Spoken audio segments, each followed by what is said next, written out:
Well, good morning, everyone. I'd like to call the State Land Board meeting for today, December 10th, 2024 to order. Good morning, everyone. Nice to see you all. We do have a quorum.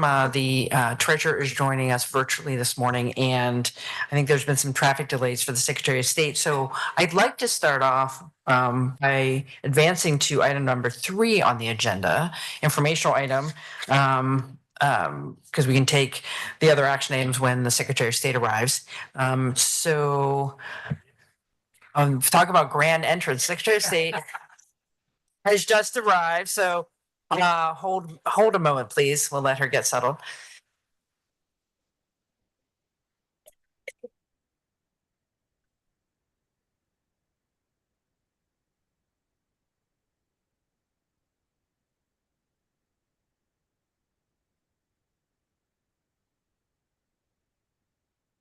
We will stand at ease for a few moments. We'll be right back.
All right, we are back to a full house here. I'll call the meeting back to order of the State Land Board, and we will start with item number 1, which is our consent calendar.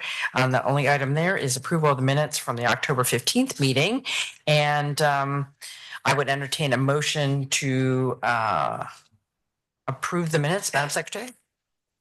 I move to adopt the minutes of the October 15th, 2024 State Land Board meeting. Thank you, Madam Secretary. Do we have a second? Madam Chair, second. Thank you, Mr. Treasurer. Are there any changes or comments on the minutes? Any opposition? I'm not seeing any. Minutes approved. We'll move on to action item number 2.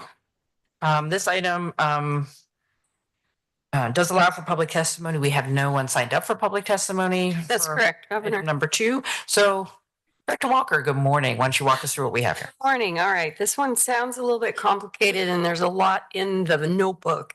It's divided into two parts, 2A and 2B, and 2B is very similar. So we will go through 2A, and we'll have some slides for you. This issue is whether the State Land Board should approve new administrative rules in Oregon Administrative Rules 141-126 that guide how communication site facilities are leased on state-owned land. The authorities are set out below. And then we have a slide on the screen. I wanted to show you the department manages leases for communication site facilities located on DSL managed lands owned by the great people of the state of Oregon that generate revenue for the Common School Fund.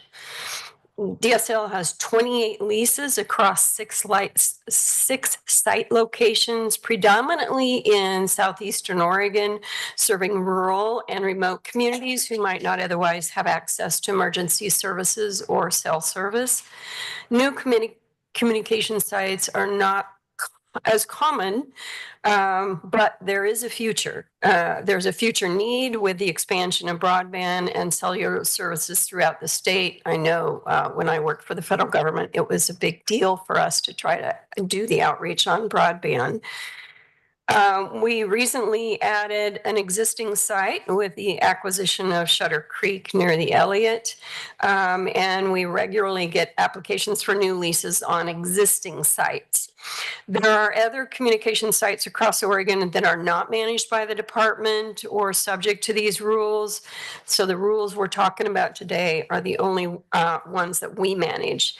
You may have heard about the state radio system, which is operated by the Oregon Department of Transportation Wireless Communications Section. That's a statewide system. And it serves the needs of ODOT, Oregon Department of Transportation, and Oregon State Police. Many of these sites have the capacity to support other public safety users, and 2 of them are located on department-owned lands. Slide 2 is a photo of just what these facilities look like, so you can get a sense of what we're talking about. On the left, you'll see several facilities on the Steens Mountains in Harney County, including AT&T, Verizon, and USDA. I have actually been on that site. The Steens are absolutely lovely. On the right is a Harney County facility that is also located on Steens Mountain. Outside of emergency services, other DSL lessees include tribes, federal agencies, state agencies, local counties, school districts, internet providers, cellular providers, local TV and radio stations, wildfire cameras, which are critical, and scientific research. So there's a lot of uses for our communication sites. So with that, I'm going to segue into the proposed rules we have for you today. And then when we wrap up, I'll share with you a little bit about the work our government and community relations team has been doing, finalizing department policy for 2025 on rulemaking, because it's a very complex thing.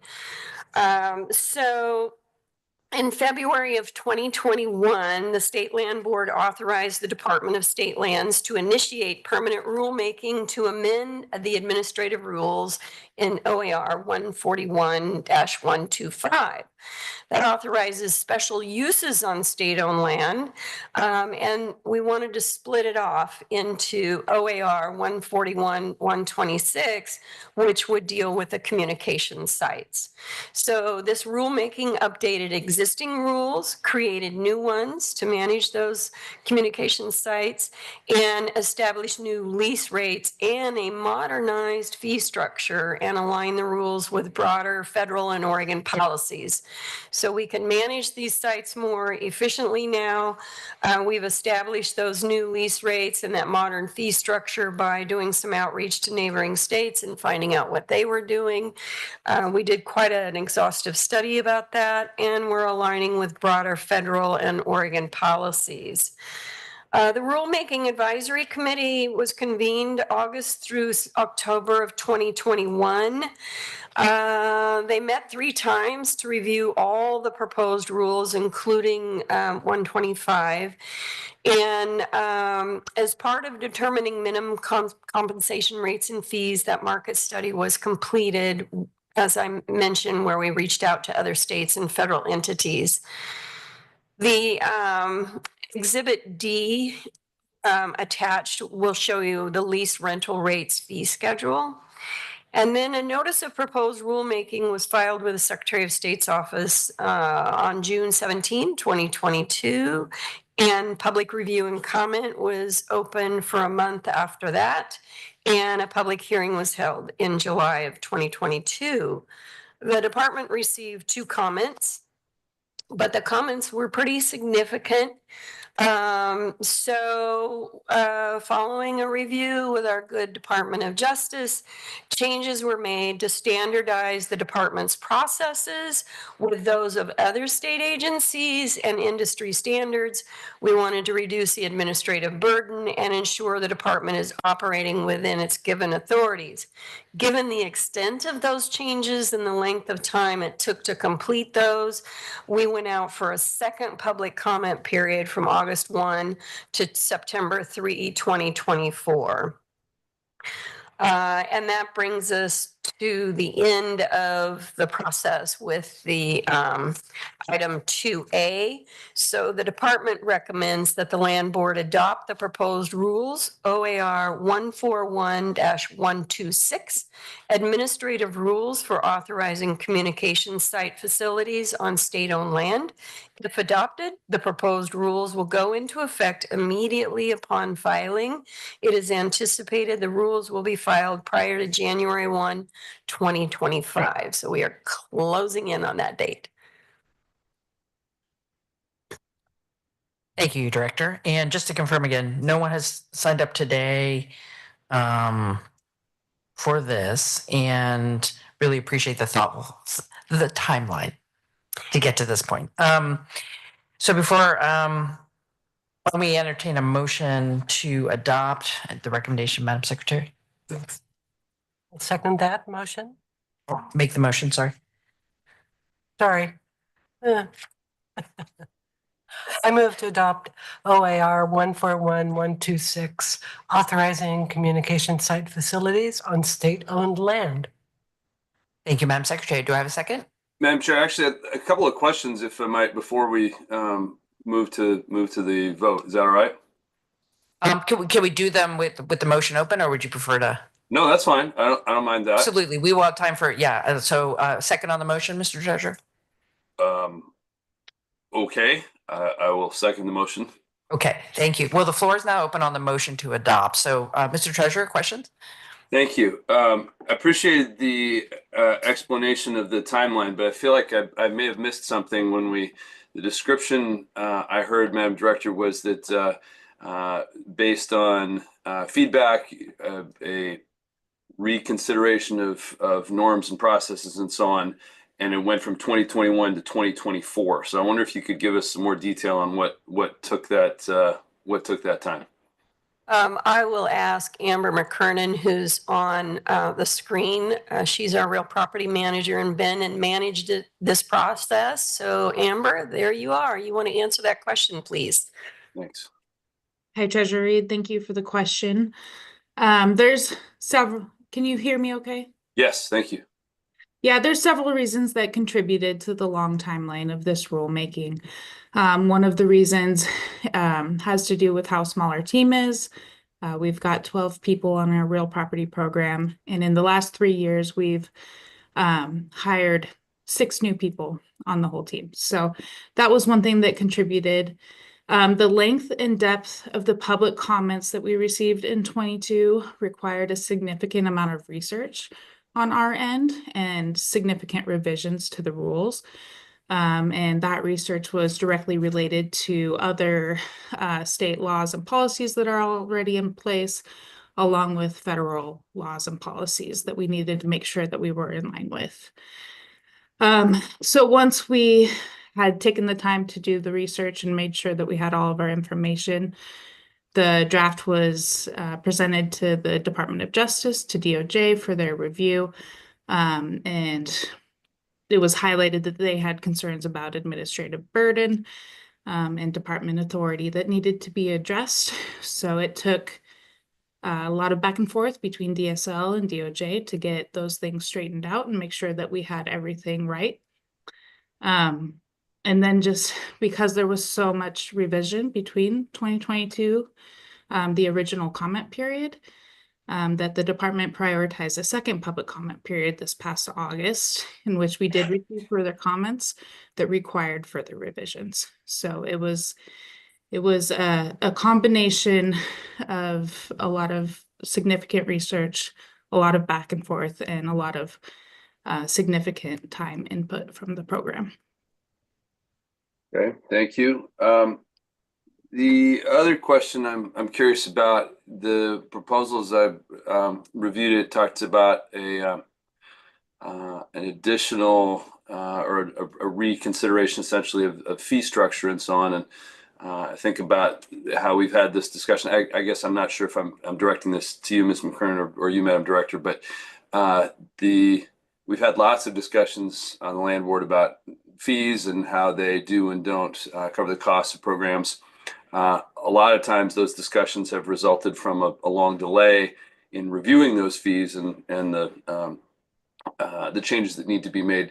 So what I didn't see, unless I missed it in this, was any sort of an index or a regular schedule for reviewing these fees on a going forward basis. And I wonder if you can fill me in on whether I missed something or what your thinking is in that regard. That is a great question. So the fees that are set in the rule are set.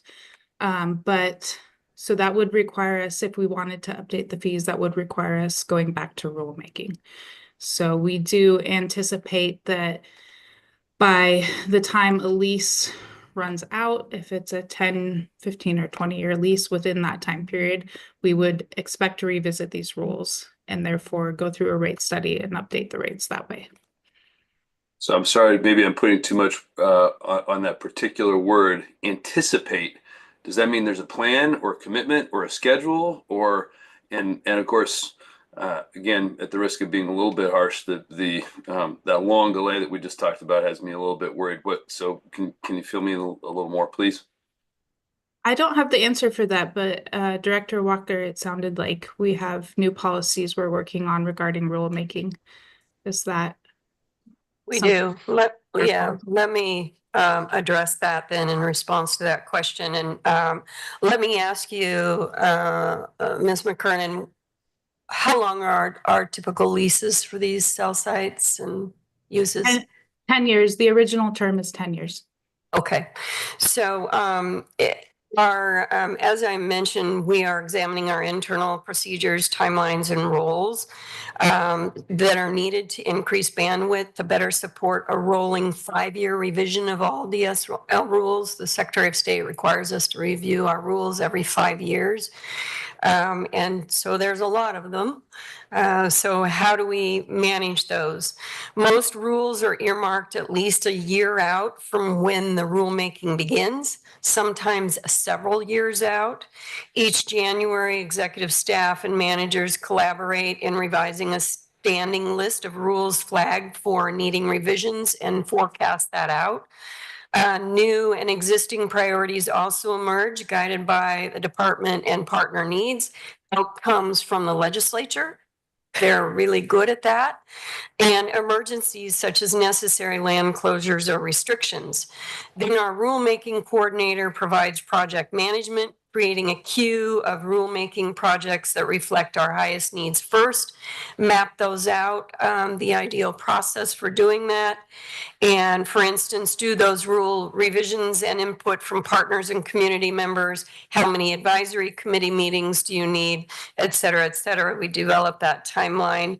And then we have to collaborate with rule writers, our tribal liaison, and program staff to outline revisions along with DOJ review.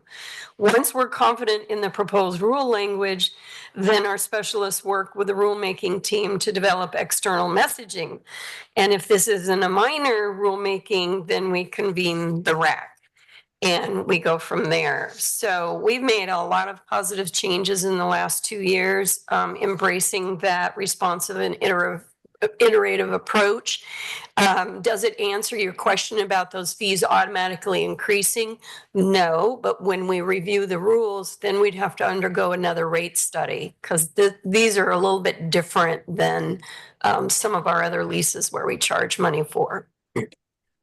I think you sold yourself short. It did answer the question. It didn't answer it in the affirmative, but it did answer it. So I think that's good.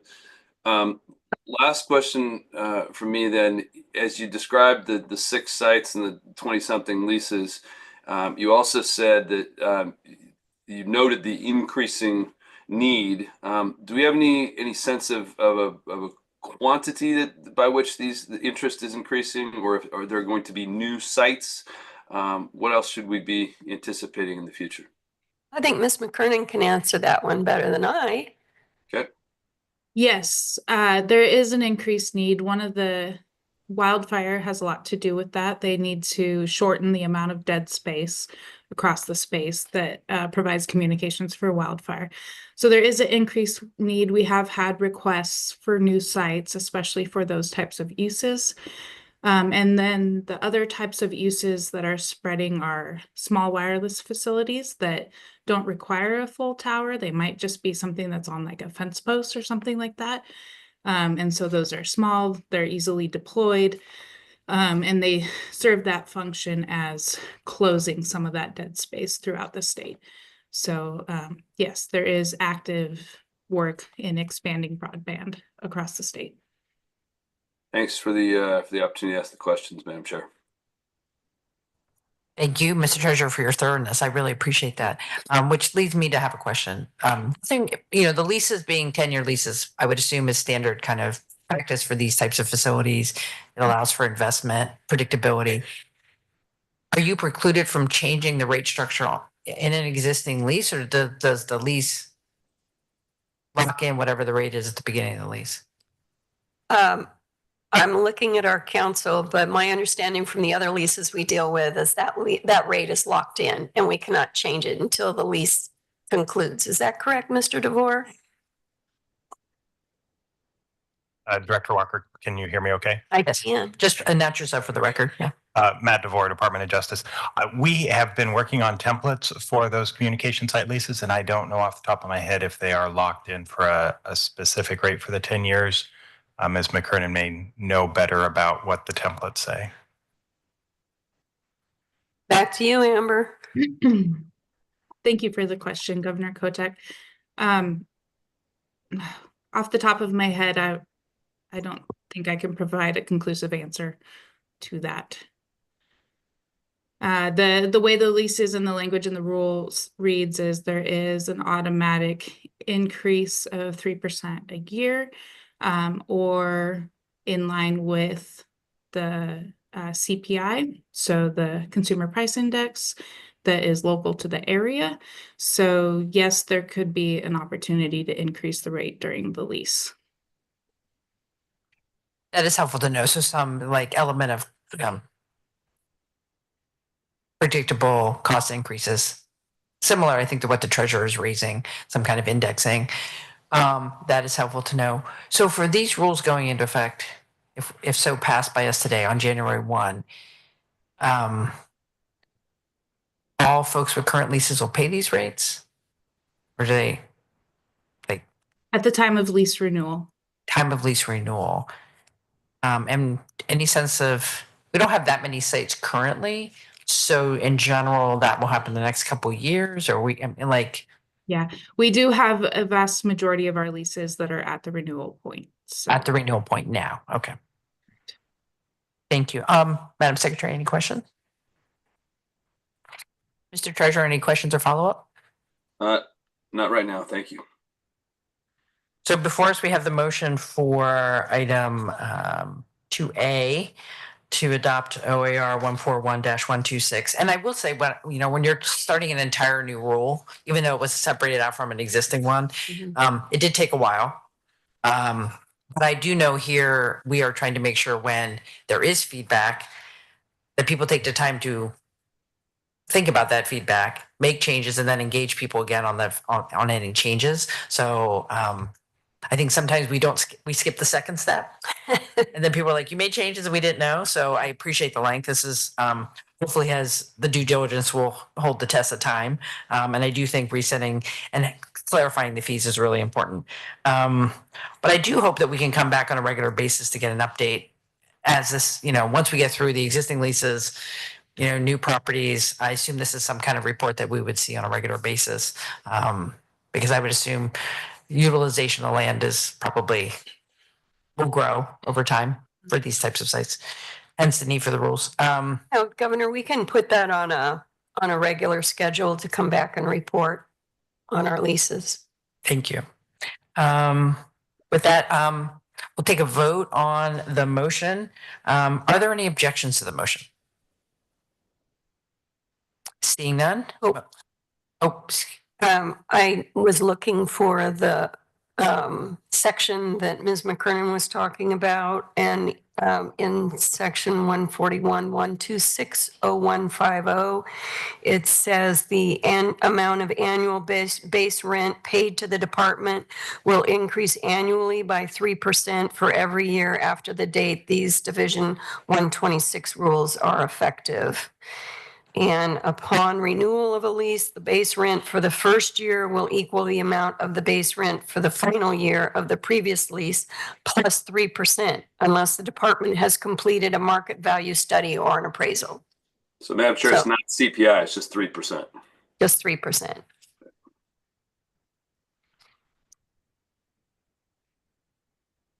Mr. Treasurer, any follow-up on that?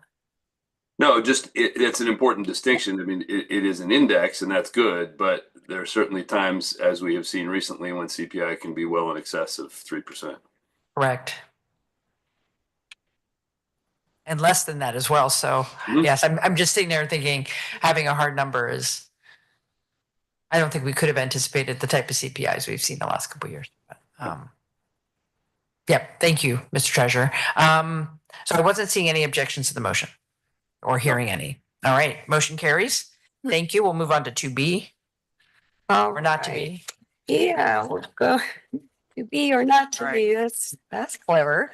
All right, 2B is whether the State Land Board should approve proposed amendments to the special use rules in OAR 141-125 to remove rules guiding communication sites and instead establish and expand them in a new division, OAR 141-126, to better serve the complex and rapidly evolving industry. The authorities are set out below.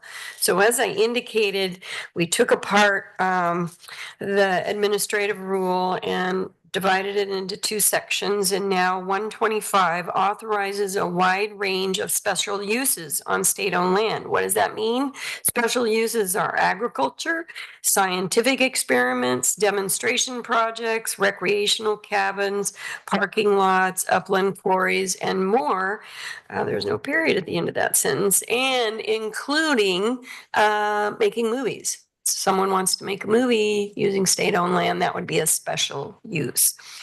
And in February 2021, the Land Board authorized the department to engage in that. I explained all that with item 2A. And in conjunction with the Rulemaking Advisory Committee regarding Division 126, minor amendments were needed to Division 125.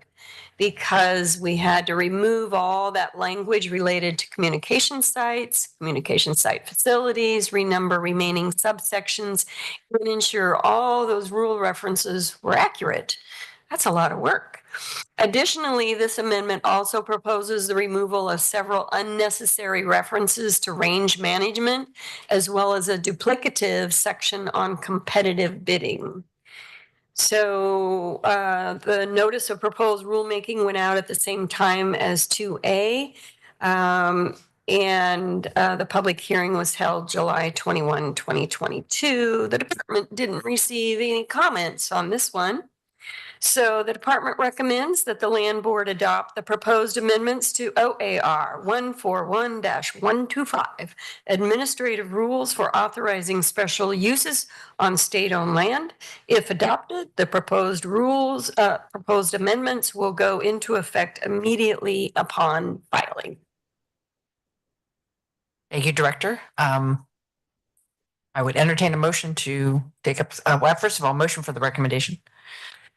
I move to adopt the amended rules OAR 141-125, authorizing special uses on state-owned land. Thank you, Madam Madam Chair, Secretary. second motion. Thank you, Mr. Treasurer, for the second. We're now under discussion on the motion. So just to clarify for everyone, when there was a new 141-126 created, there had to be changes to 141-125. That's what we're looking at.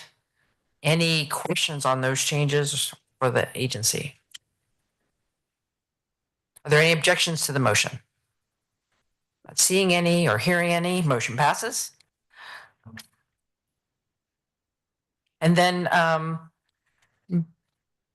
Director Walker, can we, since we're talking about telecommunications, I just want to clarify for the record, because we have had some conversations here about telecom lines coming into coastal property. This is not relevant to that. And do we have an update on that conversation? Yes, that's exactly right. This is not relevant to this. And I do have an update on undersea cables under other. Okay, we'll get to that another. Great. Okay, wonderful. Appreciate that. And with that, that concludes our action items. We'll move on to item number 3, informational items, Common School Fund Annual Report. Awesome. Thank you. I'd like to invite up Louise Howard and Jamie McCreary from Oregon State Treasury to talk about this report. We're so excited to have them as our partners.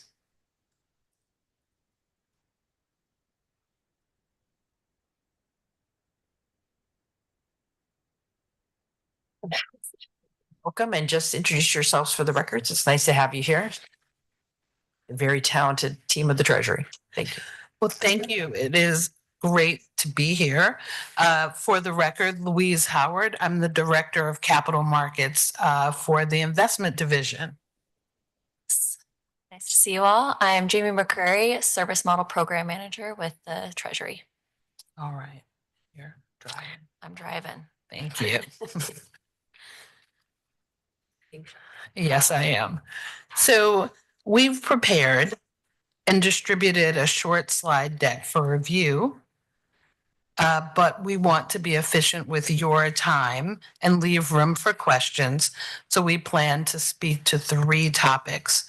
First, we want to review some of the foundational history of the Common School Fund and the modifications that we've made to investment policy and approach. Second, we'd like to update you on where we stand with respect to shifting to that new mix of investments because of those modifications. And third, we want to leave you with some high-level comments on performance. So we feel this should leave us with time to take questions, but please feel free to stop us at any point along the way, because this is your time. And with that, I'm going to hand the floor to Jamie, who is driving the slides, and she'll lead us through topics 1 and 2. All right, thank you, Louise. So yeah, I'm going to go over fund objectives, kind of more of the history around and the evolution of the plan, and then also go into the allocation. But just to start, as you know, the Common School Fund is an endowment fund providing financial support for public education in Oregon, with a current net asset value of around $2.5 billion. The fund is operationally controlled and administered by the Department of State Lands, and the Oregon Investment Council oversees setting of the investment policy statement, which then the Treasury manages to that policy. As with any endowment, the decision hierarchy is very important, and it starts with the mission of the fund. The mission is to support local school districts, which is clear, but importantly, the objective stipulates that the fund is to be managed to provide distributions on a perpetual basis and not to be spent down over time.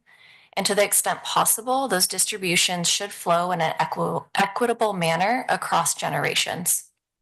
The information provides the second decision, which is our distribution spending policy. It's kind of complicated. There's two parts of the distribution policy, which we'll go into, but a typical endowment with a similar mandate can comfortably support around a 3 to 5% distribution policy, spending policy. On that basis, the endowment would need to generate high single-digit returns in order to meet those distributions, as well as what we talked about earlier with inflation adjustments on that. The spending policy finally allows you to create the investment strategy. So developing a portfolio, providing the highest likelihood of hitting those returns, but also with minimizing the risk where we can, and also kind of the volatility of that portfolio is really important. And so with this fund, steps 2 and 3 of that framework needed to be adjusted somewhat in 2018 with the passage of SB 1566. So as I'm sure you all recall, SB 1566 established the school district's unfunded liability fund to help pay down the unfunded PERS liability for those employers. So with that, the base spending policy was adjusted to 3.5% on a 3-year average rolling basis of the fund's asset value. To give context to that 3.5% is currently equates to roughly $75 million per year distributed to the Department of Education. The combination of the two components of the distribution with expenses and inflation gets you back to that high expected return in the high double or single digits. Not double digits, single digits. That's what's required to maintain that purchasing power on a perpetual basis, realizing the fund's mission. On that note, it's been a busy 5 years. We've needed to reconsider all of our projected cash flow assumptions. So we re-optimized the portfolio to create the best risk-adjusted expected return with the appropriate liquidity profile. To that end, in 2022 was a big year where the OIC formally revised the investment policy statement, adopting a new asset allocation, which we started to implement on in 2023. Before I go on to talk about where we stand with the new plan, I wanted to take a moment to see if there was any questions. No questions other than a thank you, and particularly to the treasurer for his leadership.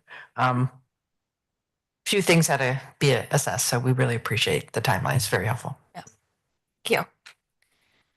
So now moving on to where we currently stand. Slide 5 shows the fund's allocation.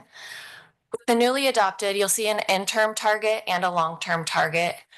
We have the interim target there, which is used to then adjust the benchmark at a timeline as we're implementing, especially to the private markets, which take a little bit longer to implement too.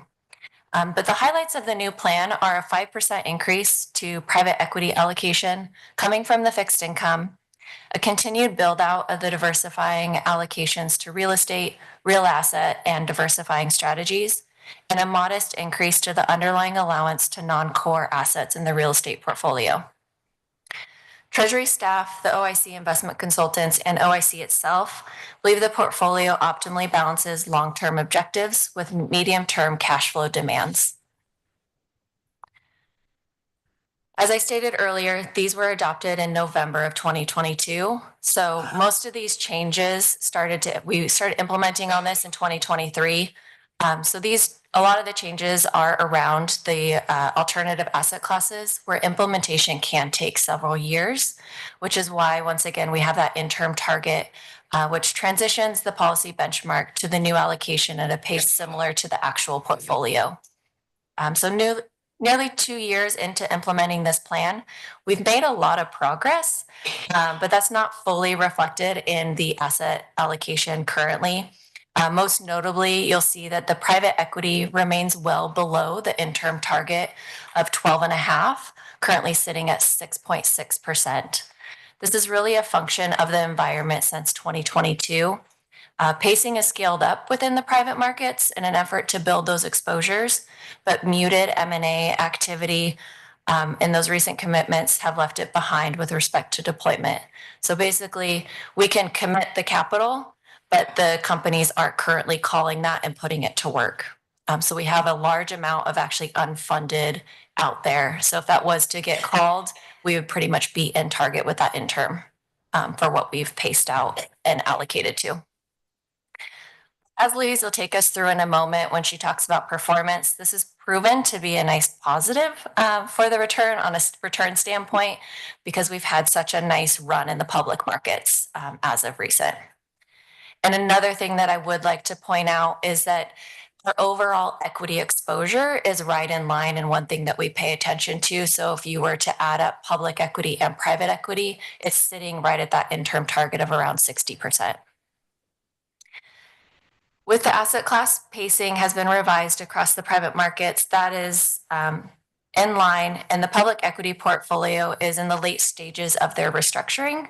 That's included meaningful changes to the manager roster, removal of overweights to the size and value factors, and an overall reduction in active risk. With time and with the help of the investment divisions recently hired SIOs in fixed income and diversifying strategies, we'll seek to similarly revisit implementation in those asset classes as well. So with that, I will hand it over to Louise to talk about performance unless there's any questions on allocation. Mr. Treasurer, any questions or comments on allocation? I will make a comment at the end, but nothing specific at this moment. Thank you. Okay, thank you. Madam Secretary? No, thank you. Okay, Great. please continue. Thank you. So thank you, Jamie, for the heavy lift there. And as we look at performance for the total fund, the headline is really that the performance has been solid for the most recent year ending 9/30/24. On an absolute basis, the fund has generated a return of 18.6% over that period. And that's comfortably above the nominal return level required to maintain the fund's distribution policy and perpetual time horizon. On a relative basis, the fund is below the policy benchmark, but most of that is attributable to the private equity allocation, which is benchmarked to public equity markets. And Jamie mentioned a bit of this, but private and public equity have been remarkably uncorrelated since the Fed started aggressively tightening rates back in 2022.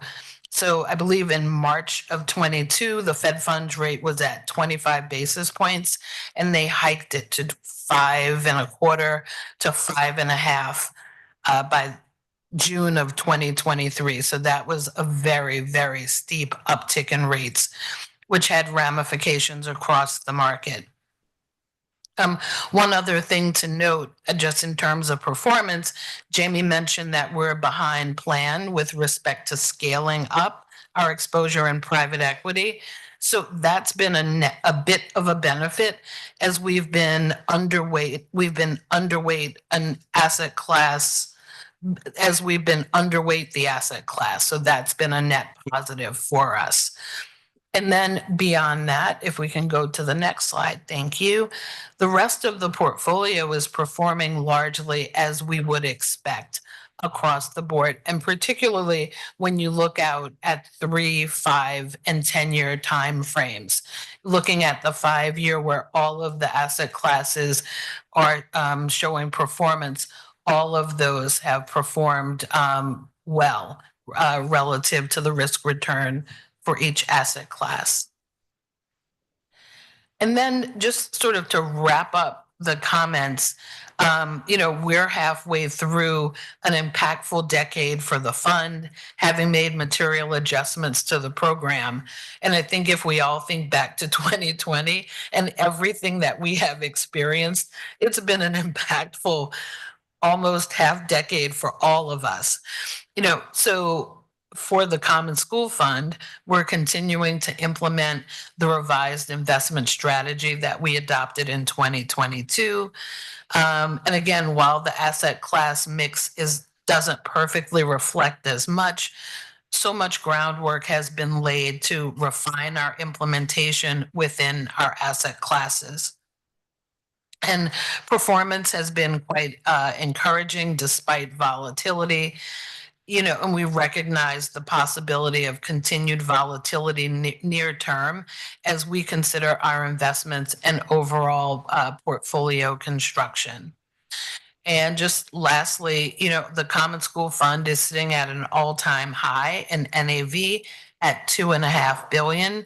And that is a very good thing. And it's a place to end our comments and open up. Somebody said that it's a very good thing. I feel like it's Martha Stewart or something, but anywho, and to open the floor for questions if you have. We can talk about markets all day. Well, Ms. Howard, Ms. McCreary, thank you very much. I'm going to open the floor to the treasurer, but before I do, I wanted to say that because I know this will be the treasurer's last meeting in his current capacity.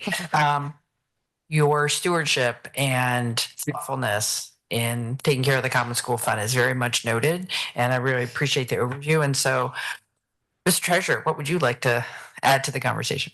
Thank you, Madam Chair. In many ways, you took the words right out of my mouth. I was going to note much the same, that though I'm happy to be continuing on the land board in a different spot, this is my last chance. So to comment as treasurer, and I definitely want to salute Ms. Howard and Ms. McCreary, and note that in addition to their notable capabilities, they are part of a broader team that is doing this work. And I think it's easy to get caught up sometimes in the quarter-to-quarter numbers and the kinds of metrics that can vary more considerably. The thing about the investments that the Treasury does, both in the pension fund and especially in the Common School Fund, is that they are aimed at really long-term success.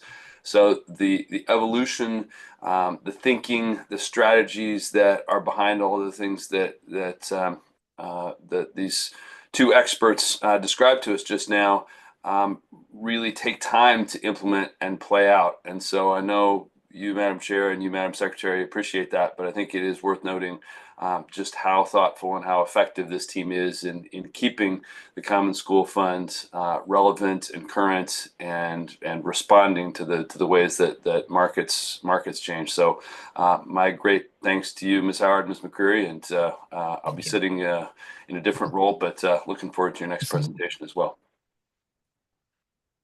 Thank you, Mr. Treasurer. Yeah, I know you're going to be, you'll continue to be an advocate for the Common School Fund, and we'll keep everybody on their toes because you'll know what they'll be talking about. So we appreciate that. Madam Secretary. Yes, I want to say that I really appreciate the clarity of your presentation, and for both me and the public listening in, watching perhaps, it was very helpful to someone who's not quite as familiar with that, and I really appreciate it. Thank you. Thank you, Madam Secretary. Ditto on that. Director Walker, do you have any feedback? I just, I want to thank Treasury. We meet with them on a quarterly basis, and sometimes those quarters make me a little nervous. But as the treasurer said, we're in it for the long haul, and they do a great job of keeping us informed about the performance of the fund. So we appreciate that. Thank you, Director. With that, it's any more comments or? We just fantastic presentation. Thank you. If at any time anyone has questions, ping us. We will find you. So thank you all. Appreciate that. We know where to find you. So we'll move on to our next informational item, which is item number 4, Aquatic Resource Management Annual Report. All right, thank you. I'll invite Deputy Director Bill Ryan to the table here, and we'll get another slideshow ready for you. This is an awesome report. We've been doing some great things. So, Bill. Thank you, Vicki. Good morning, Governor Kotek, Secretary Griffin Valad and Treasurer Reed on the screen. For the record, my name is Bill Ryan. I'm the Deputy Director of the Aquatic Resource Management Program here at the Department of State Lands. And I'm pleased to present highlights from the Aquatic Resource Management Program's annual report for fiscal year 2024. The full report is in your meeting packet and will be posted to the DSO website after this meeting. First, a word about the program's work for Oregon. We provide stewardship of wetlands and waterways by overseeing the state's removal, fill, and wetland conservation laws and use of the state's publicly owned waterways. Our team strives for excellent service, supporting communities and landowners and protecting waters and wetlands. All Oregonians benefit from having rivers and streams for swimming and fishing, and wetlands to clean water and reduce flood impacts. Through the removal fill permitting process, we work collaboratively with applicants and communities. Projects that require permits are varied, ranging from placement of large wood in streams to benefit salmon to large developments that will fill wetlands. The permit process includes assisting local governments and property owners to know if regulated wetlands or waters are present, working with permit applicants to minimize the project's impacts to waters, and replacing project impacts through mitigation. We also work with ports, utility companies, businesses, and property owners to authorize uses of Oregon's publicly owned waterways. Marinas, shipyards, docks, and floating homes are among the activities that need authorization. We also work to protect waterways by removing hazardous boats and other materials and funding projects that will benefit water quality, wildlife habitat, and waterway users. And I'm showing this slide briefly just to show that removal fill activities that occurred in fiscal year 2024 statewide.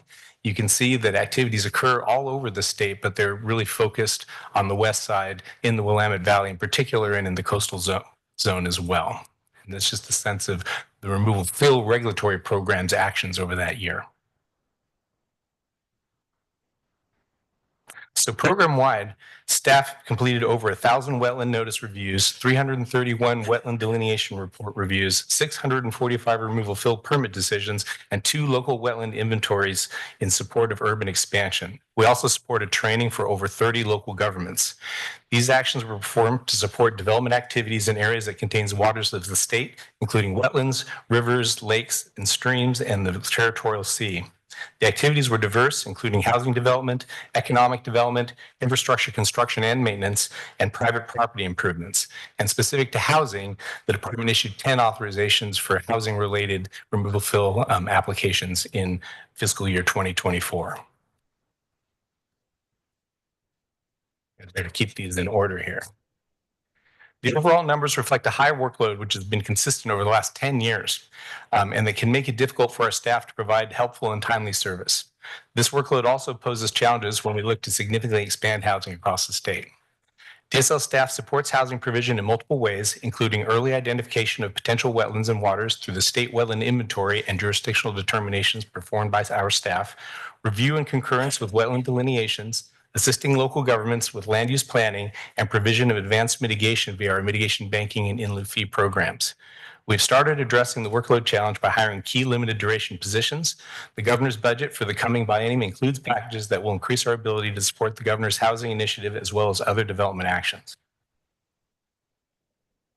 When application fees, lease payments, and other revenue sources don't cover program costs, the statutory Common School Fund makes up the difference. The average annual shortfall of the removal fill program that is covered by the Common School Fund is $2.7 million over the last 5 years for our data. To address this, the department initiated rulemaking for a new removal fill fee structure in summer of 2024. This includes a tiered fee structure based upon the complexity and anticipated staff time for processing the application. We plan to take the proposed fee structure out to public comment in January and to have the rules go into effect at the start of the next fiscal year on July 1st. The department has also started rulemaking for waterway lease application fees and lease rates. These changes include establishing consistency in lease rate calculations, covering administrative costs with application fees, and mitigating unexpected financial liability for some uses of public lands. The Rulemaking Advisory Committee has its second meeting this week, and our plan is to have the new rules go into effect in early 2026. Addressing abandoned and derelict boats has been a historical drain on the Common School Fund. The legislature provided $18.8 million in initial funding in the 2023 session for a DSL-led abandoned and derelict vessel program. The department convened a work group of 24 partners and community members to advise on development of a new statewide program to address ADVs in Oregon waterways. The members of the ADV work group brought a wide variety of perspectives and expertise, including ports, marinas, recreation, environmental protection, vessel salvage, and local governments. The department is now operating a statewide ADV program using that initial funding and is working on strategies for ongoing funding to support this important work, as well as legislation to streamline the removal of abandoned and derelict vessels. These efforts can combine to ensure Oregon's K-12 public schools can continue to count on Common School Fund dollars to support students. Our staff work to strike a balance between making sure the environmental and community benefits of wetlands and waterways continue, while recognizing responsible use and development can also help Oregon thrive. Oregon's wetland conservation goal is to maintain a stable resource base of wetlands. The department did not meet that target in the past fiscal year, and actually we had a 24-acre net loss in wetlands. This is a result of the timing of when new mitigation bank acres are added to the ledger, and also the use of enhancement of existing wetlands to generate mitigation credits, which results in a net loss of acreage. To achieve no net loss, the department will be promoting wetland restoration and creation as better strategies to compensate for loss due to development, as these strategies replace wetland acres rather than enhancing existing wetland areas. The department expanded streamlined permits called general authorizations to cover more restoration. This should result in more restoration projects by reducing the cost and complexity of permitting and helping more project funding go to the on-the-ground benefits rather than administrative costs. In 24, the department contributed funding for the enhancement of 120 acres of tidal wetlands in Lillian Slough, a tributary to the Coast River, to restore fish habitat and improve stream conditions for Oregon Coast COO. In the future, the department will be looking to protect water by funding more mitigation projects using payments made to the Removal Fill Mitigation Fund. Looking to the future, the department will continue efforts to restore wetlands and waterways and to ensure unavoidable impacts to those resources are mitigated. Increase restoration efforts. To meet Oregon's no net loss target, the department will continue to prioritize and accelerate wetland restoration and creation projects. This will involve increased support for restoration initiatives and improving outreach to engage more stakeholders in such projects. Mitigation development. The department will continue to support and expedite the development of new mitigation banks and pursue expanding the department's in lieu fee program to enhance capacity for wetland and stream mitigation, addressing the current shortfall in available mitigation credits for housing in some areas. Expand general authorizations. The department will encourage more widespread use of these notice-based authorizations by communicating recent expansions and the benefits provided by the simple application form, low fee, and 30-day review timeline. The department will also continue efforts to reduce the ARM program's dependence on the Common School Fund and to improve customer service. These efforts include updating the removal fill permit and waterway lease fee structures, as I mentioned previously. The effort also includes improving hazardous boat management by securing future funding for vessel removal and refining program details using stakeholder feedback. Finally, the department will seek to address staff capacity issues to improve response times for permit processing and support increased demand for wetland and stream management services. This includes hiring additional staff and investing in resources to handle the workload more effectively, as envisioned in the governor's budget policy packages we'll be discussing with the legislature. So there are many more details in the report itself about what the program did in the last year. I'd like to end by recognizing the entire Aquatic Resource Management Program team. They're a lean crew that does an outstanding job of serving customers and protecting waterways and wetlands for the benefit of all Oregonians. We continue to support one another to deliver DSL's mission, and we are very grateful for the land board's support. And with that, I'm available for questions. Thank you, Deputy Director. Really appreciate the report. I just want to start off by thanking the staff as well. The response to deal with issues around housing permitting has been noted, and I think the pivoting around mitigation and what we're doing on restoration, I think that whole package is really important. So I just want to thank everyone for the hard work. Comments on the report or questions? Mr. Treasurer, I'll go with you first. Thank you, Madam Chair. Less a question than a comment, and I think it will surprise exactly no one that I want to highlight and encourage the continued efforts with respect to the abandoned derelict vessels and removal fee, fill fee discussion. so that the students of Oregon are not bearing that that budget shortfall. So let's keep going, please. Duly noted. If you hadn't said something, I would have been surprised. So thank you, Mr. Director. Madam Secretary. Yes. Thank you for the presentation. I really appreciate it.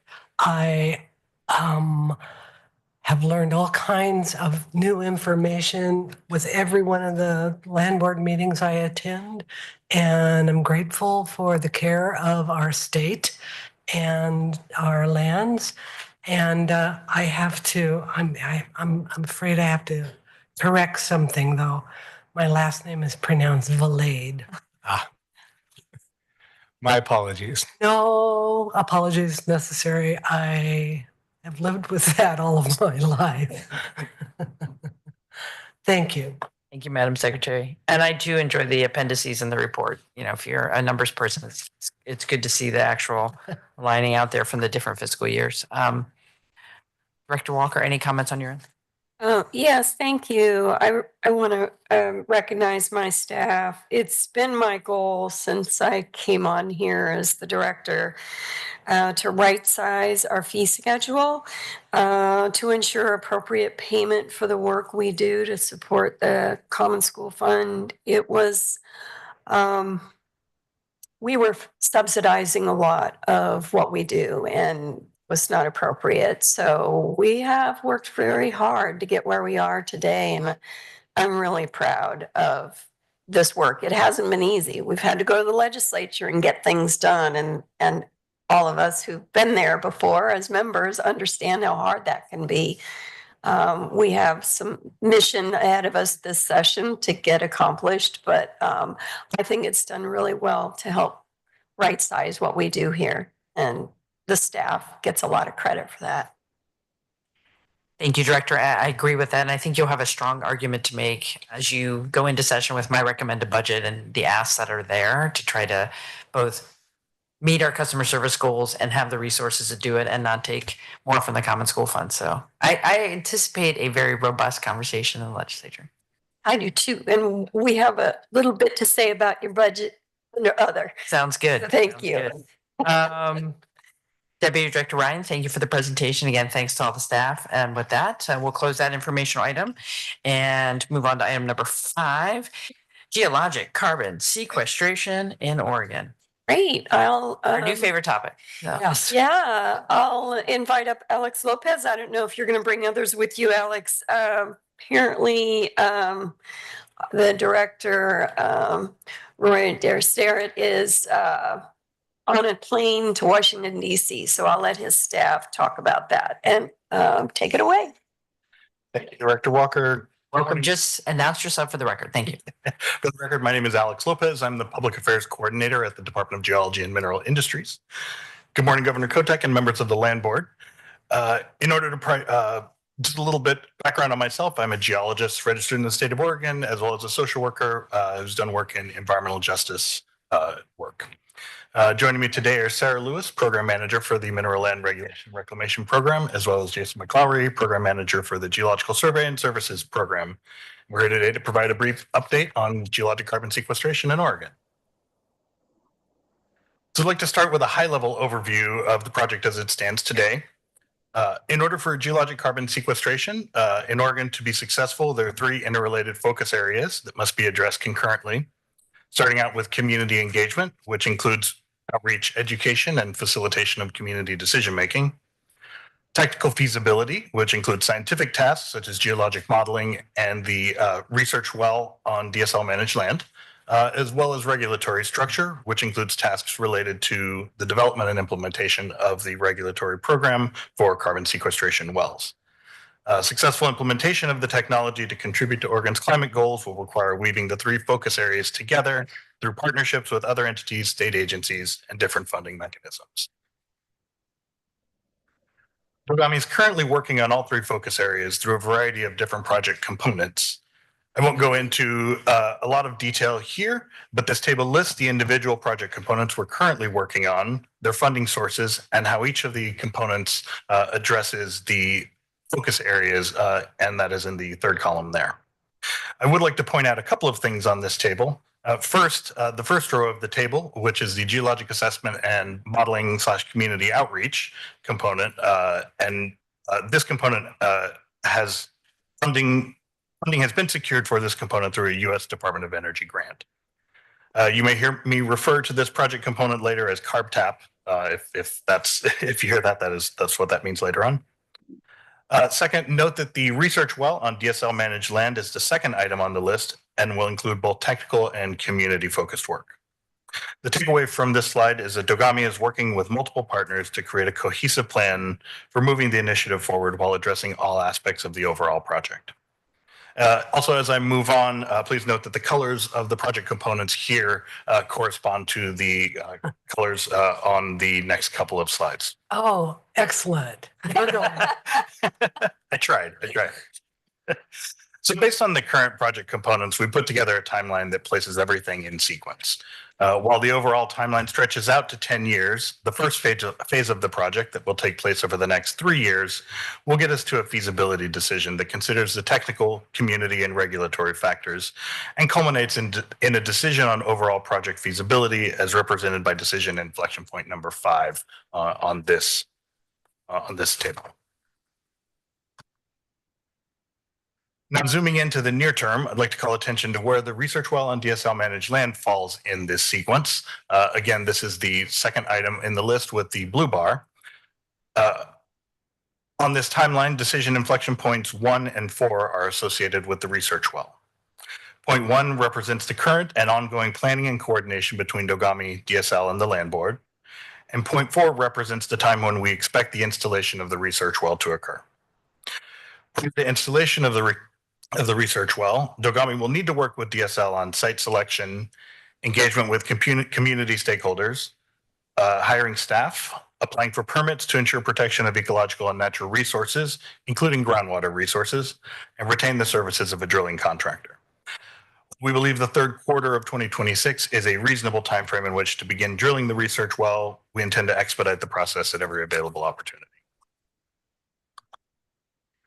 So in the near term, we've established some project goals related to each of the 3 focus areas, and this is in the 0 to 3 year timeframe. In the community engagement area, we have a goal of continuing and developing our community, tribal, and stakeholder engagement related to geologic carbon sequestration.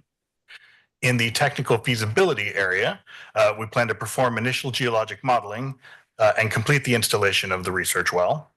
And in the regulatory structure area, we would like to complete the application for EPA funding for pursuing primacy for permitting of carbon sequestration wells. I'll add that of these goals, funding has been secured for initial community engagement and geologic modeling, with work expected to begin on those components beginning in early 2025. So now that I've gone through the primary components of the overall project, I'd like to focus a little bit on our community engagement strategy. The goals that we've established for our community engagement efforts include things like building trust with community members, tribes, and other stakeholders, empowering and facilitating stakeholder decision making by providing information, and identifying potential environmental justice challenges in project implementation. And I'd like to add here that engagement work, specifically the work funded by federal grants, also includes such things as developing plans for workforce and educational needs, developing measures to enhance energy equity, and ensuring benefits flow to impacted communities as required by the Justice 40 initiative. So of primary importance here is our understanding that community acceptance is critical for developing a successful geologic carbon sequestration program to help Oregon reach its climate goals. So in order to realize our goals related to community engagement, we've developed an approach that focuses on accessibility, empowerment, and environmental justice.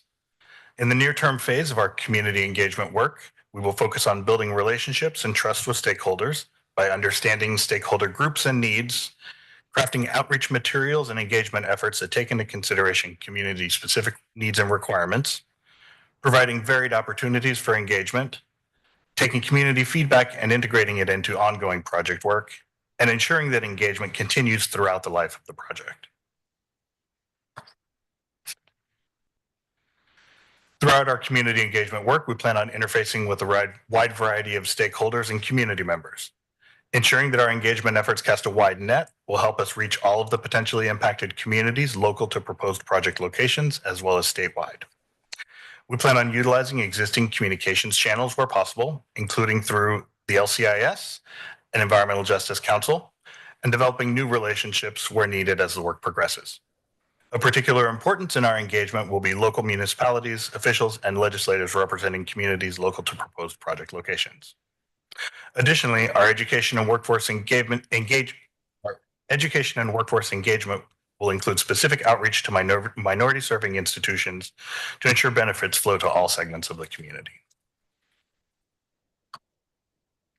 We intend to deploy a full range of engagement methods to reach community stakeholders through different project components.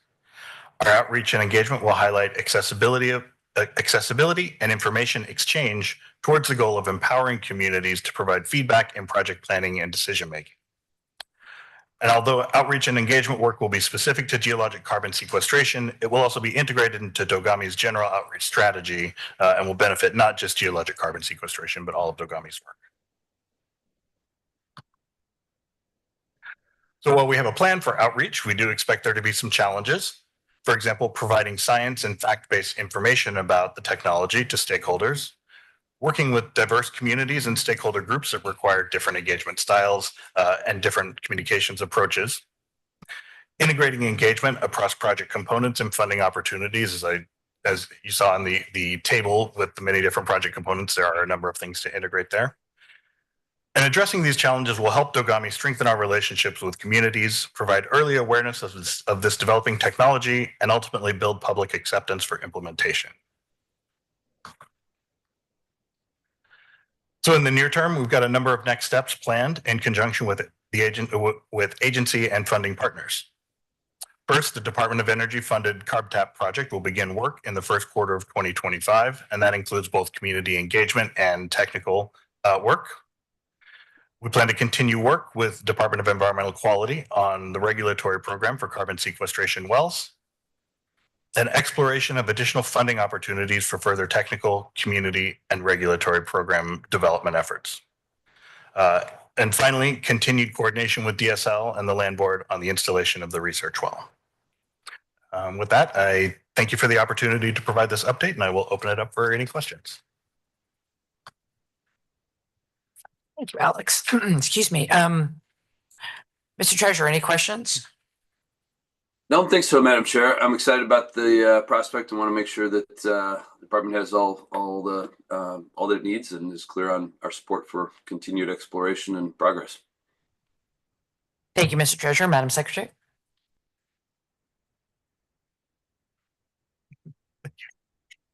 Thank you, Madam Secretary. I have a couple of questions. Excuse me. I will confess that I'm grappling with the different timelines and the different funding. So I just want to ask a couple questions. So I'm on the page that has the project timeline. Decision point 4, final selection of the well site. This is not installation, this is selection. The intent of that decision inflection point is the installation, is the beginning of the installation. Is it beginning of the installation?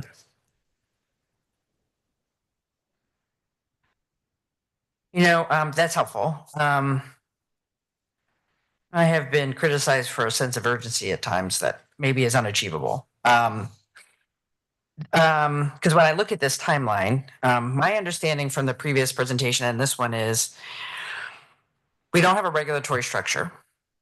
We could be looking at what other states are doing. So while there's community outreach starting and community engagement, there will be a conversation with the agencies around regulatory framework, assuming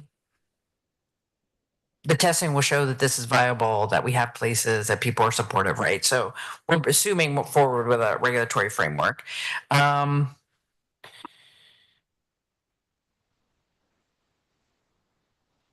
When do we anticipate the regulatory framework to be at least put out for public comment?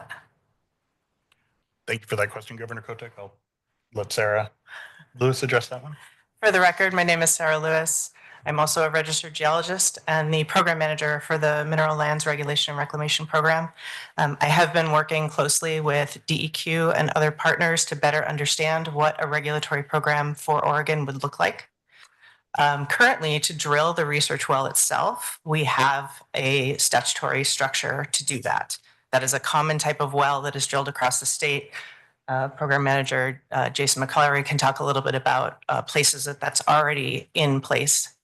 So for the regulatory structure, were we to move forward right now, we would need a minimum of rulemaking within both DEQ and DOGAMI to be able to do the actual injection of the carbon into the well. That's an underground injection control well. Any proponent would then need to work with the EPA under the current structure to do that final permitting. What we are proposing and have been exploring is what it would look like for Oregon to take that primacy and Oregon to be the lead on the underground injection control wells for carbon sequestration, as DEQ already has for other classes of UIC wells. How long that will take, it's probably 18 months to 2 years before we have a good sense of whether or not Oregon can actually be approved for primacy from EPA. And then it is really up to the federal government on how quickly the process moves on their side. That is super helpful to understand. Why would it take and why would it take almost 2 years to do that? I guess I don't understand. So it's a conversation like we presenting to someone, or do we have an internal conversation in the states like, hey, those other states have the primacy. We would want that. It's a good idea. Let's put something out for some why 2 years to get to the conversation on primacy? We've started the internal conversation already and identified the basic needs. And that's what was reflected in our agency request budgets. And I believe is in your budget as well, as released last week. We then would like to put a grant together to EPA to receive up to $2 million in funding to support the work at the state level to develop the program, to figure out what that program looks like for Oregon. Once we know what the program looks like for Oregon, we put together that application to EPA for primacy, and it goes through their process. So it would be jumping the gun to ask for primacy before we have a program in place? Yes. But if we don't get primacy and it would be nice to get an indicator from the federal government if this is a possibility, because that, we could do a lot of work to say we will, you know what I mean? We would have that. So that's why I'm just trying to understand. Madam Chair, maybe I can be corrected here, but my recollection is that there are a couple of other states who have had some success in that direction. Am I remembering that incorrectly? That was my recollection too. Yeah. But it sounds like they got that by fiat, maybe. I don't know what their process was. Yeah, Madam Chair, I wouldn't presume to know that, but I'm just suggesting that there is perhaps some ability to say we have some precedent and we can learn from those experiences too. Agreed. So yeah, just curious again, trying to make sure we can have concurrent conversations versus unless we have to, but concurrent conversations instead of, well, we do this thing first, then we do this thing, and then this thing, because I'm just wondering how many of these things can run alongside each other. And I understand there are resource issues, but just trying to understand that part to speed this timeline up a little bit. Yes, the initial indication from EPA, there was a request for letters of intent back in 2023. Oregon was one of 25 states and tribes that received the indication from EPA that they would be eligible for that $2 million. Yeah. When we put together the grant application for the $2 million, which is our next step, receiving that grant is that tacit acknowledgement from EPA that Oregon would be likely to be able to gain primacy. Okay. It's kind of like wink, wink, we think you're going to get this, and here's some money to do that. So on the community engagement, this is an ongoing conversation. This doesn't have in my mind, it definitely has a start, but it doesn't have a stop. And I think the engagement would change over time depending on where sites might be selected. Who's doing the engagement? So that is it DOGAMI or is it a consultant? It's DOGAMI. DOGAMI would be doing that in conjunction with agency partners, external partners, and other funding partners. But Dogami would be taking a lead role in that engagement for the state of Oregon.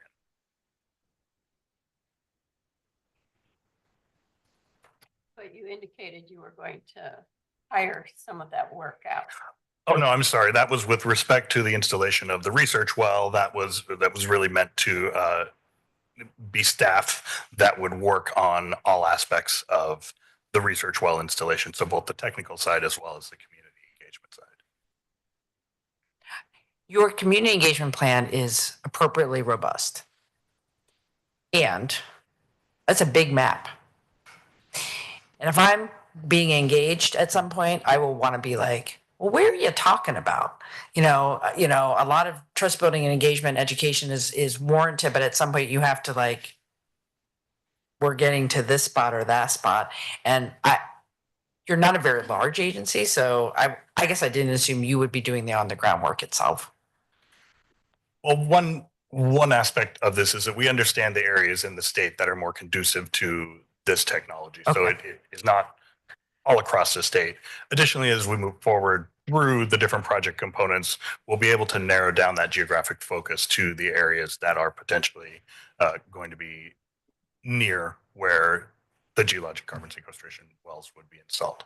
Okay. So it would not be a statewide, although there are going to be aspects of the engagement that have to address statewide concerns and statewide groups.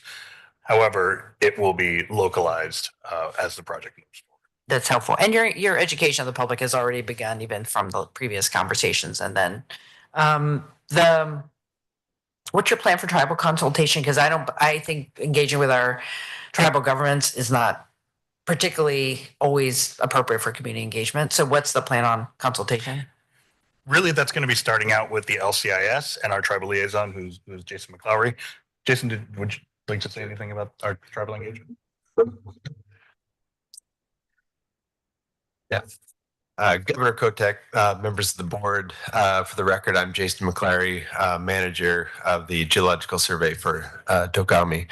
So we spend quite a bit of time engaging the tribes and collaborating with, in particular, the Umatilla tribes in Northeast Oregon on hazard-related and geologic mapping projects. And we've done that for a little over 20 years to help with reservation issues and move the science forward for that community. We did start our carbon sequestration engagement with that particular tribe in Northeast Oregon because it corresponds with the area of interest. We had a climate change summit, I think it was about a year and a half ago, where we met for 2.5 days, introduced the concept of carbon sequestration, and had some really close conversations, some hard conversations about what this would look like, work towards the educational component, not in a convincing way, but trying to help folks understand what this science and technology is. And I think we came to a much better understanding of the technology that was coming and how this might affect the region there. And so with that learning in mind, now we have to move forward with an early notification strategy to the tribes, putting together education about what this science looks like, about how we're going to select sites. I mean, Alex referenced that a little bit, but that really comes down to what the geology of the rocks on the ground are. We have some very direct sites we're looking at based on science that's been done up in Washington State with the Pacific Northwest laboratories there and the research test wells they've done around Wallula Gap and the Columbia River and then through the Columbia Hills. And with that, we know we have to look for a certain thickness of these basalts that we're going to target to have the right conditions to sequester carbon. So we know the focus area, we know the science behind it, and so we can develop a very focused program to notify tribes and to go in and have community type discussions with them and explain this, but be willing to take their feedback and how they view the issue as well. That's helpful. How long do you think it'll take to identify those common school land properties? Do you have some ideas in mind? Yeah, so we've already put together a geographic space to look at where state lands are that could serve this purpose, the common school lands. We also have quite a bit of information in this part of the Columbia River Corridor about the thicknesses of these basalt units. So essentially, we have to get down below 800 meters or 2,500 feet in depth to have the right temperature pressure conditions to sequester carbon and inject it into the subsurface. So we know where those conditions lie. And we also want to be in proximity to where we have industrial emitters of CO2 as well. That's going to be key along that corridor. So the combination of those three things together, and over the next year to year and a half with the CarbTap project, part of that, along with the outreach, is to develop all of our geologic data together into a digital package and work with our private and university partners to put a preliminary geologic model together and have fact-based decisions to get to where we want to go on that location. That is helpful. So not to put you on the spot, but Sure. today, Yeah. based on what you understand of the geology and where our common school lands are and where we might have direct source as well as direct air capture, you kind of have an idea in mind where they are. Yeah, it's the depth of the Columbia River basalt along the Columbia River basalt is somewhere, or along the Columbia River, excuse me, is somewhere around 10,000 feet, and that narrows as you get towards Condon and the Blue Mountains to about 2,500 feet. So in the triangle between Hermiston, Boardman, Condon, within that region is what looks like may be viable for a research well to look at the stratigraphy or layering of Columbia River basalt. Okay. One of the things I would caution on with the tribes is that one tribe doesn't speak for all the folks who feel that they have ancestral land that could be impacted, and they're not all recognized tribes by the state of Oregon. So we'll just want to think that through to make sure the conversation starts early, out of respect for, the tribal nations themselves, but also just to make sure we can have success at the end. So we should probably talk a little bit about that. I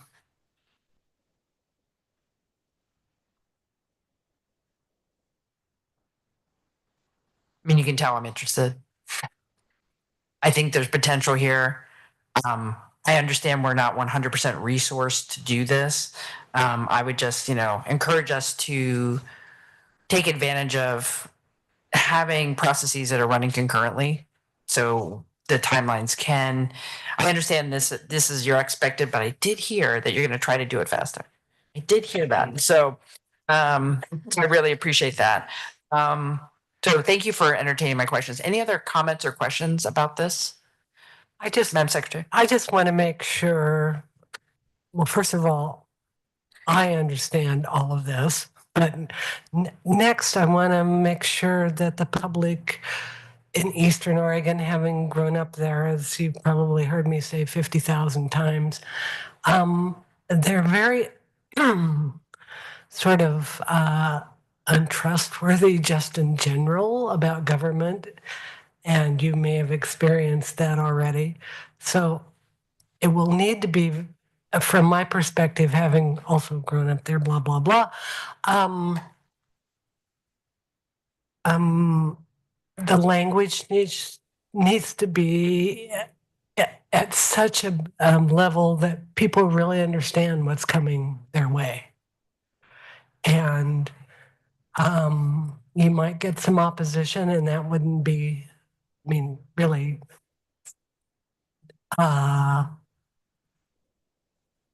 emotional opposition, as well as here we go again, we're getting the shaft.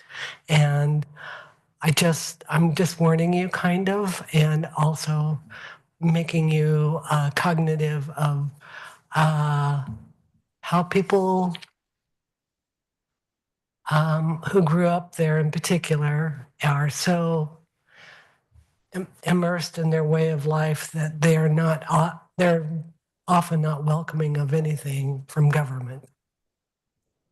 That's why I don't live there anymore, by the way. But No, it isn't. But anyway, I have family there and I don't want to hear from them that you are coming after them again. Anyway, I will leave it there. Thank you, Madam Secretary. I think this is a very exciting opportunity. Well, I do too. Are you a geologist too? Yes, I apologize, Governor Coach. Okay, just checking. We have 3 geologists. here. I'm just Yes, checking. registered Okay. geologist, and I've been doing geologic research in Oregon for over 20 years. Yes. Just checking. I feel like we got the geology team here, so Alex is a social worker. that's it. I'm still mulling that combo. That's good. But thank you all. Really appreciate it. Did a great job today. So thank you and look forward to the next report and getting some resources. So, all right. Thanks, everybody. And with that, we will move on to information item other. Number Thank 6. you, Governor and team. I'm going to try to whip through these because I think I mentioned we'd be done by 11:15. First off, I just want to thank you for your budget.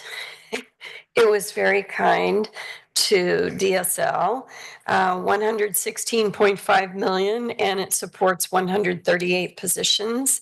All the DSL policy packages we discussed with the land board back in June are included. Among them, the staffing packages that will help us meet performance expectations and improve day-to-day service. And other packages will allow us to complete our online permitting and information system. That's really critical. Establish and continue with our work on the Elliott State Research Forest. I'm tying that up. I'm tying it off before I retire, I promise. And implement the state's abandoned and derelict vessel program, which we've done quite well with, and other strategic initiatives. Additionally, we have 2 packages in your housing production initiative, as Bill noted earlier, as well as the one you just heard about, the geologic carbon sequestration, which I'm also very excited about. So I just wanted to thank you because it's going to help us be able to do some really great work for Oregon.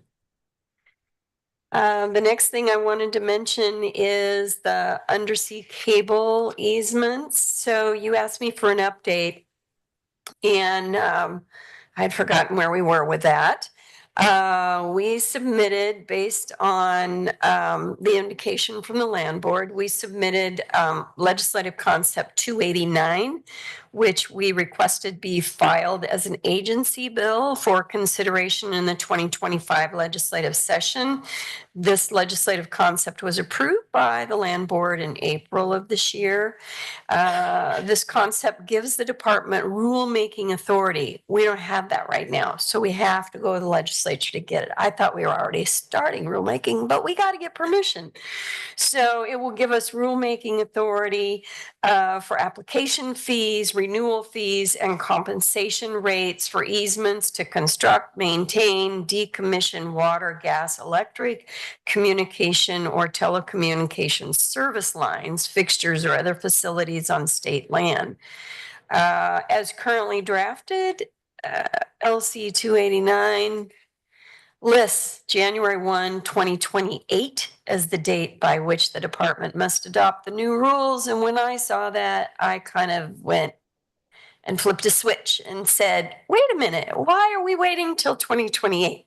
So my staff reminded me that we can start the work earlier, but I said to my staff, I think we could get an amendment to move up the effective date and also potentially get an emergency clause because there's no E clause on there. And I know after I left the legislature at the end of 09 session, they got a little more strict about E clauses. But knowing that we can begin the rulemaking process before we meet the 91st day past sine die, we did that on 2238, our removal fill. We got that all ready to go while we were waiting on those 91 days to tick off. So we can do that. So it's up to the land board whether you want us to get an amendment to move that date up, or we just can do it. We can do it earlier. And I will leave instructions for the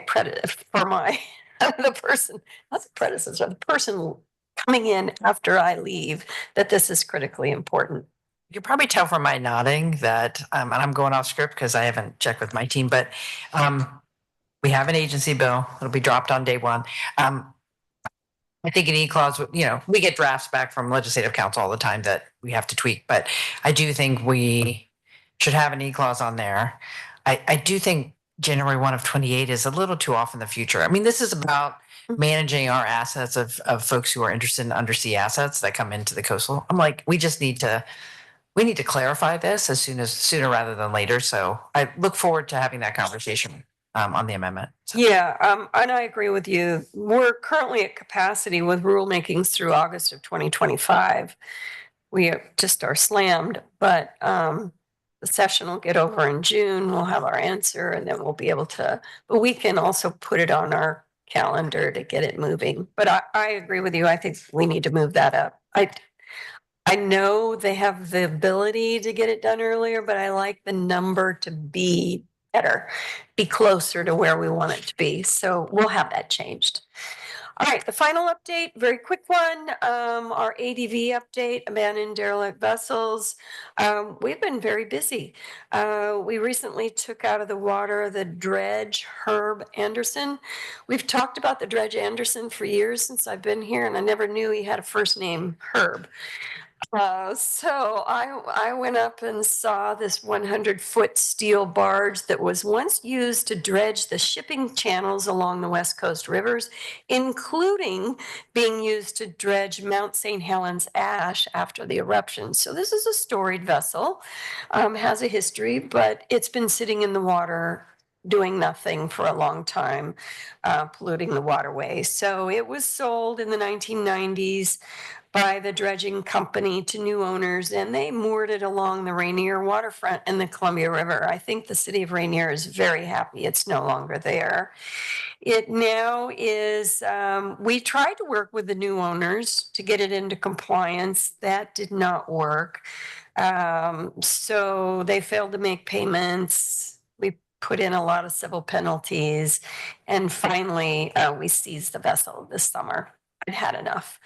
So it's at Diversified Marine in Portland. We contracted with them for just over $1 million to have the dredge removed.